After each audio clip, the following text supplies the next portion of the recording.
like that was just ramblings and didn't really make sense. That's what this whole video is today.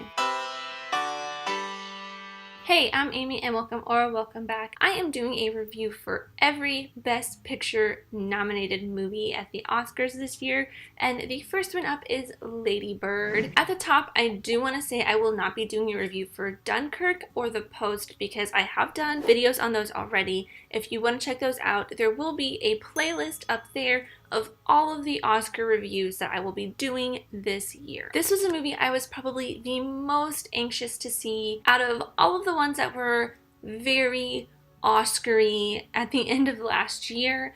This one and I, Tonya, but I, Tonya, unfortunately didn't get a Best Picture nomination. I will still be doing a video on that. I was so in love with the trailers and everything I was hearing about this movie because I felt like I kind of would relate to this movie a little bit. I also grew up going to a very private school, just like the one that Lady Bird goes to. Although I went for middle school and elementary school, and she went for probably her just high school, so I felt like I would connect with this movie right away, and I kind of did in some points, but for the most part, it was just a nice movie to watch. So initial thoughts on this movie, definitely thought I would enjoy it, definitely did enjoy it, but it probably wasn't my favorite of the movies that I have watched so far. Again, I've only watched a handful of these, and I still have a bunch more to go, so I will be talking about these kind of as I go, or what I think they are in relation to the ones I have seen. I really love Saoirse Ronan. I really hope I'm saying that right. I've been trying to practice it, but I really love Saoirse Ronan as Lady Bird. She is so great always in everything she does, even in like horrible movies like The Host, which I don't really know how great of a movie that is. It just didn't look really that great to me. It looked like another Hunger Games or something. But she looked in the trailers, looked like she was great in that movie. But she's been so great in every other movie, especially Brooklyn. I think she won an Oscar for that. She was so great. She plays this I guess she's more like 17, 18-year-old high school girl so well, even though she's like 24, I believe. But I feel like all of the not all of the main characters, but all of the high school characters are definitely playing a lot younger than they actually are, which I'll talk about later. Saoirse Ronan really plays the innocent nature, or somewhat innocent nature, of Lady Bird mixed with this hard-headedness that she has almost perfectly, and you really get that because Greta Gerwig wrote this almost autobiographically, I feel like. I think I read that or saw that in an interview with Greta. You really feel Saoirse Ronan just tapping into this whole different side that she probably experienced growing up as well. I feel like that's one of the great things about this movie is that a lot of young girls or girls my age that are in their early to mid 20s will really kind of grasp and understand this movie because it'll have been something that they went through. And don't get me started on Laurie Metcalf. She was brilliant, so good in this role. You really feel her struggle as a mother to provide for her just headstrong daughter who constantly fights with her, who they butt heads together all the time. She works multiple shifts at her job. She works double shifts in a row just so she can provide just even the smallest, best life for her daughter that she wants to provide and try to give her even more. Like I said before, I really kind of related to Lady Bird in the movie, especially before I even saw this movie. Just from the trailers, I felt like I would really kind of connect with this because Lady Bird wants to get out of her small hometown, move somewhere else to do bigger and better things, and that's the way I was. And like Lady Bird, I moved out from my small town and moved to the dream city and have been doing bigger and better things than what I ever imagined. I don't know if Lady Bird actually succeeds in doing the bigger and better things that she wants to do. Because this is kind of an autobiographical of Greta Gerwig, I'm assuming that Lady Bird goes on to do bigger and better things. It's kind of implied at the end that Lady Bird is just a little unsure of where she wants to go and what she wants to do. She's starting to understand kind of where her mother stands and appreciate her parents a little bit more. She doesn't really change much from the super headstrong girl that kind of tells lies, little white lies almost that kind of make her seem a little bit more cooler or popular than she actually is.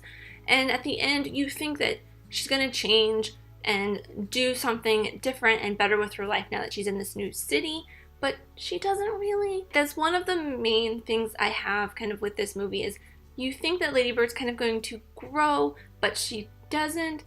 Although that's kind of similar to real life where you think someone's going to change, but they don't because people don't really change all that much. Another thing I kind of related to is the mother-daughter relationship between Lady Bird and her mother is very sweet and very conflicted, which I don't have that same relationship with my mom. She is an awesome lady. I love you, Mom. I know you're watching. Lady Bird and her mom just have this really combative emotional connection between the two of them. Like, they both enjoy doing the same things or similar things, and they enjoy hanging out and spending time together, but at the same time, because Lady Bird doesn't really understand what her mother is doing for her, they really butt heads at times. And Laurie Metcalf really shows how, even though she understands her daughter, the mom in Lady Bird doesn't really want to give up Lady Bird as her daughter. She doesn't want her to leave the nest, I guess.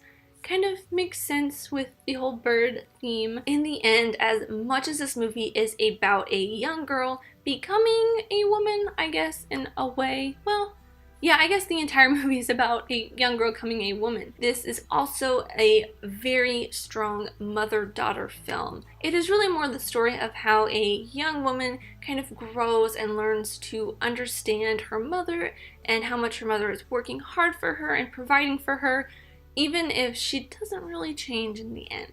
The next thing I want to talk about, though, is something I hinted to a little bit earlier in the video. The actors portraying teenagers, and most of the actors in this movie are a little bit older than the age they are playing, so I feel like they aren't really kind of connected to that age as much. They're at least 4 or 5 years older than the characters that they are playing, so they felt kind of like they didn't really know how to grasp it, at least for the first couple scenes. I feel like the relationship between Lady Bird and Danny just feels very childish, something like what would happen in middle school, although I can kind of contribute that to the fact that this possibly is their first relationship, so they don't really know or understand how relationships kind of work.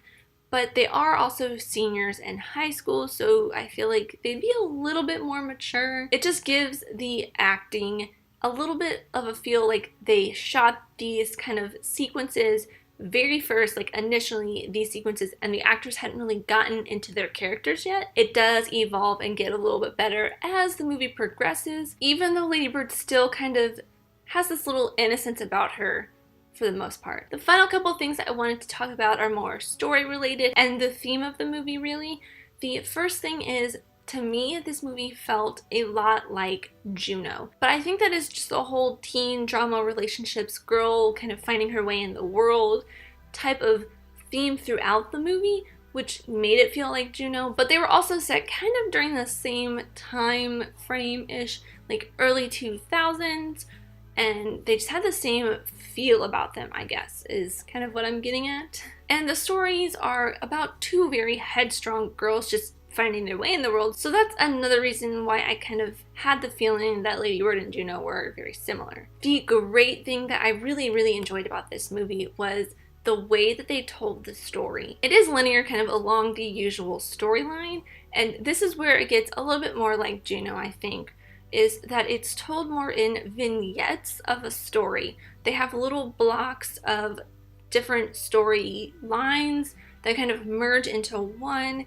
and it's told by seasons, kind of snapshots of Lady Bird's life, like moment in time of this portion of her year, and it's just told in that way, kind of the same way Juno goes by seasons. So it'll show like spring, summer, fall, and winter, like not in that order necessarily, but as she's kind of having the relationship with Michael Cera's character, finding out that she's pregnant, having the baby, like meeting the parents that are going to adopt her baby, and all the way up until the end. So that's kind of the same way I feel like Lady Bird's going. It just kind of shows Lady Bird starting her senior year, falling in love with her first boyfriend, breaking up with him, falling in love with this rock star guy, breaking up with him, finding out that he is just a really crappy human being, and just kind of going on with her life. It just made the movie feel a little bit more like real life, because you live your life kind of along this line, and you have your memories, which are kind of like snapshots of your life. So that's kind of the way it was told, or it felt like it was told to me, which gave it a lot more real life, or realism, I guess, if that makes sense. Some parts of this movie did get a little vague, but with the way it was told, it just felt right, I guess is the right word, because it is told mostly from the perspective of Lady Bird, and Lady Bird is very kind of self-indulgent, only thinks of herself. I believe it's even mentioned in the movie that Lady Bird really only thinks of herself and doesn't care about other people. So when they do show things that happen with other characters, like when her mom is talking to the priest about something, you don't really get the full sense of what's happening besides little bits and pieces that were dropped throughout Lady Bird's vision, I guess, of the story. So you just don't get the full story of some things, because it's just not what Lady Bird thinks about. She only thinks about herself and where she wants to go and how she wants to get there. I'm not sure if that's what Greta Gerwig is going for, but that's just kind of how I perceive it in my mind. And that wraps up my first Oscar review. I think I'm going to do kind of a scale, just showing where I think this movie will rank in terms of winning the Oscar, and I'll do a final wrap up when I have my Oscar predictions video that will be coming out the Friday before the Oscars. I think Lady Bird is kind of somewhere in the middle. I don't think it's really going to win the Oscar. There's probably a couple other movies that I haven't gotten a chance to watch yet that I think will win. So we will see as I go through all of my Oscar reviews. Let me know your thoughts on each one in the comments down below, as well as your prediction to win. But thank you guys so much for watching. I appreciate you, whoever you are. Let me know who you are in the comments down below, and let's be friends. If you enjoyed this, leave a like and subscribe if you're new, because I'm talking all things Oscars up until the Oscars, and I love talking movies, filmmaking, and TV with you guys, so I hope you stick around, and I'll see you guys next time. Bye!